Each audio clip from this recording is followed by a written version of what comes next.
Now, how to put it on is you can see they're on the inside. Some people don't like to put these under their fingers, so guess what? I got a little trick for you. I can just bring it the other way around, and now I can actually just use it this way. So instead of bringing it the other way, I can use it this way.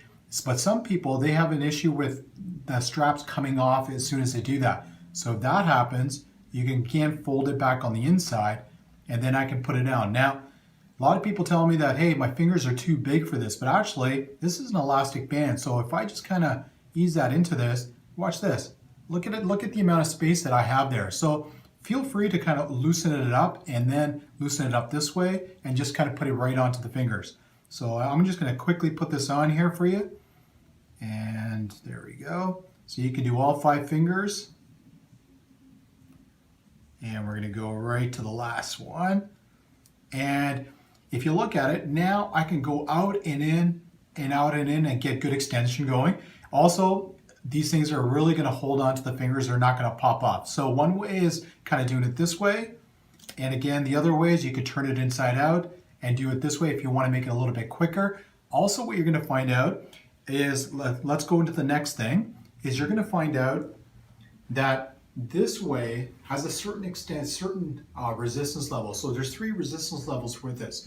But when I switch it around to the outside, the resistance level actually changes a little bit. So you probably have about 6 different resistance levels. It's a little bit easier this way. On the outside, you can also put your fingers through it and work on it that way. Or again, you can bring it in this way. Another great thing about this is you can do one finger at a time. If some of you have a lot of thumb problems, or if you come from post-surgical on your thumb, again, I can go this way. I can bring my thumb back and here, and as you can see, just provide a little bit of resistance. Also, you want to kind of bring your thumb in, and you want to kind of bring your thumb out. So always make sure that when you're working your fingers, you don't always go into one direction. You can actually go in and out also. But another key thing with this is when I bring it here, I can actually pull this way and have the thumb resist, but give it a little take. So as you can see, it's moving the thumb, but it gives a little bit take there. So instead of having the thumb do all the work, you can resist a little bit with it, and that'll give you a little bit of extra.